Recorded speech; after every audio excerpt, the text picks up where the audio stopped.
11 बालीबेट स्वाध्याय. प्रश्न पहिला. खालील आकृती पूर्ण करा. बालीबेटावरील विविध ललित कला. उत्तर. बालीबेटावरील विविध ललित कला: नृत्य, गायन, शिल्प, चित्र. आ. बेटाचे वर्णन करण्यासाठी लेखकांची वापरलेली शब्द. उत्तर. लक्ष: मोती उधळून मातीत चूर होऊन जावे आणि एखादा मोती कुठेतरी दूर पडून तसाच अभंग राहावा असे बालीबेट आहे. 2. बालीबेटावरील कलांसाठी लेखकांची वापरलेले शब्द. ललित कलांचा रंगीबेरंगी गोफ. प्रश्न दुसरा. कल्पना. खालील कल्पना स्पष्ट करा. अ. बालीबेट म्हणजे रत्नजडित कंठ्यातील कंठमणी आहे. उत्तर. रत्नजडित कंठ्यातील कंठमणी हे सर्वात प्रमुख रत्न असते.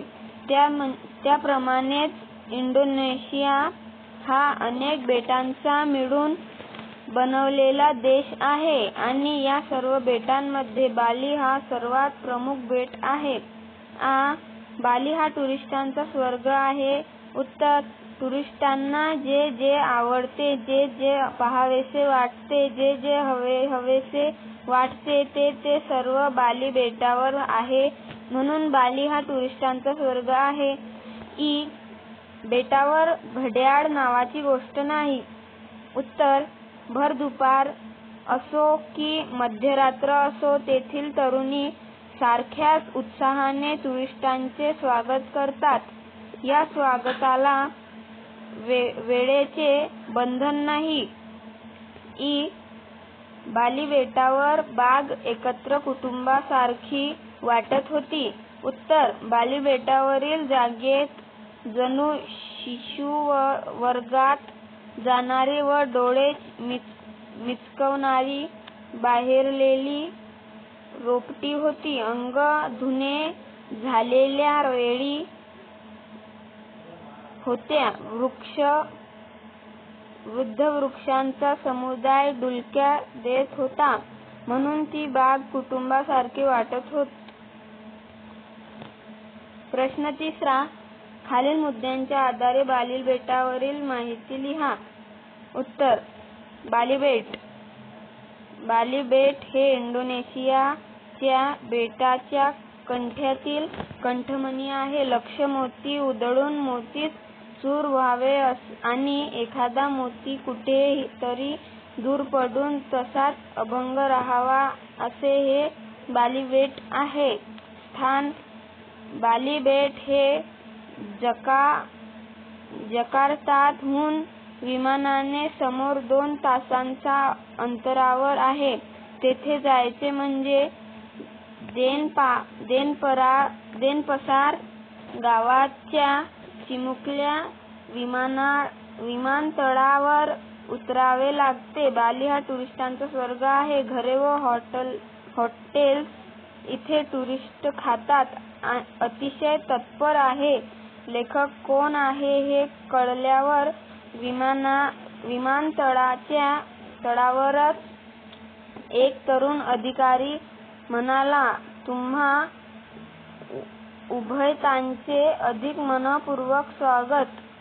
मध्यरात्री लेखक विमानतळाहून सागर बीच हॉटेलकडे कारने जायला निघाले. रस्ता माडांच्या रायांतून जात होता. भोवताली किर्र झाली होती.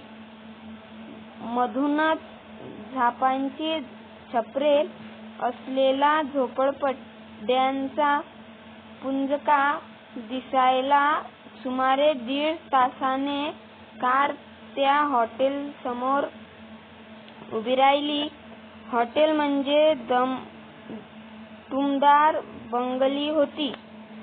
टुरिस्ट खात्याची तत्परता. रात्री 1:30-2 वाजले होते तरीही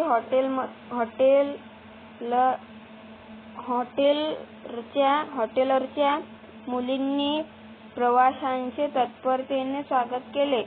स्वागत विभागातले चपळ तरुण चेहऱ्यावर जगरनाचा यत्किंचितही ताण न दाखवता स्वागत करीत होते. ह्या बेटात घड्याळ नावाची गोष्ट जणू नव्हती.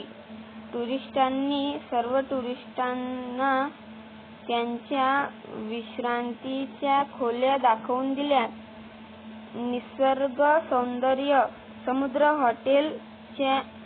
हॉटेल लगतच होता.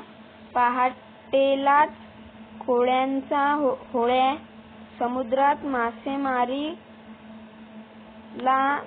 निघाल्या होत्या. हे बेट थेट गोव्यासारखे सुंदर आहे. लेखक हा ते सौंदर्य पाहून प्रिये पहा, रात्रीचा समय सरुनी येत उषः काल हे नाट्यगीत गाऊ लागले. त्या पहाटेने लेखकांच्या स्वप्नांची नांदी सुरू केली होती. हॉटेलच्या परिसरात एक सुंदर बगीचा होता.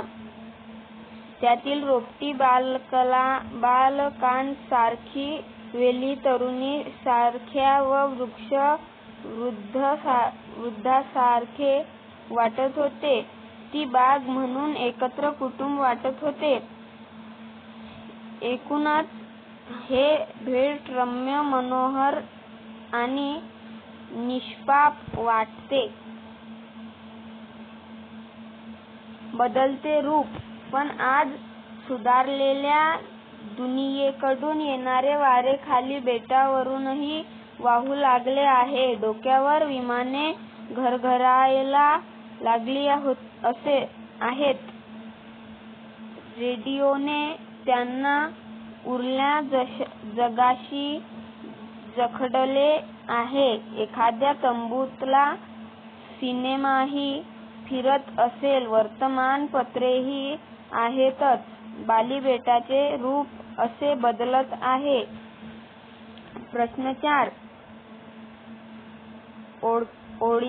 खालील ओळींचा तुम्हाला समजलेला अर्थ लिहा. पहाटेला स्वप्नांची परिसमाप्ती होते म्हणत. उत्तर. रात्री झोपेत स्वप्न पाहायला सुरुवात होते आणि पहाटेला स्वप्न पडणे बंद होते असा याचा अर्थ. 5 मिनिटांतच बाली बेटाने माझे धोरण ऐकायला सुरुवात केली. उत्तर. लेखकाला त्या हॉटेलच्या खोलीमध्ये 5 मिनिटांतच झोप लागली व ते मोठमोठ्याने घोरू लागले. वेलींचेही अंग धुणे झाले होते. उत्तर. दवबिंदूंनी वेली भिजल्या होत्या. त्या भाटांची उणीव मी माझ्या गाण्यावरून काढत होतो. उत्तर. सकाळी पक्षी चिवचिव करून गात असतात, पण बाली बेटावर लेखकाला पक्षीच आढळले नाहीत, म्हणून त्यांचे गाणेही नव्हते. लेखक गायला लागले आणि पक्ष्यांच्या गाण्याची उणीव भरून काढू लागले. खेळूया शब्दांची. खालील शब्दांचा अर्थ समजून घ्या. टुरिस्टांचा स्वर्ग. उत्तर. टुरिस्टांचा स्वर्ग, टुरिस्टांना जे हवे ते सर्व उपलब्ध असलेली जागा. किर्र जंगल. किर्र जंगल. उत्तर. किर्र जंगल, अतिशय दाट जंगल. अश्राप माणसे. उत्तर. अश्राप माणसे, सरळ स्वभावाची, निरुपद्रवी माणसे. गाणारे भाट. उत्तर. गाणारे भाट, चिवचिव करणारे पक्षी. तंबूतला सिनेमा. उत्तर. तंबूतला सिनेमा, दूरदर्शन. खालील शब्दांचे प्रत्येकी 2 भिन्न अर्थ लिहा. अभंग. अभंग कवितेतील एक वृत्त. 2. न भंगणारे. बोट. आ. बोट. उत्तर बोट. 1. हातपायांचे बोट. 2. जहाज. इ. खालील शब्दांचा वाक्यात उपयोग करा. अभयता. उत्तर आमच्याकडे. आपण अभयता जेवायला जावे. 2. यत्किंचितही. उत्तर तुमच्या प्रामाणिकपणाबद्दल मला यत्किंचितही संशय नाही. 3. चौघडा. उत्तर श्री शिवाजींनी पुरंदर जिंकला तेव्हा सैनिकांनी चौघडा वाजवला होता. 4. चित्रविचित्र.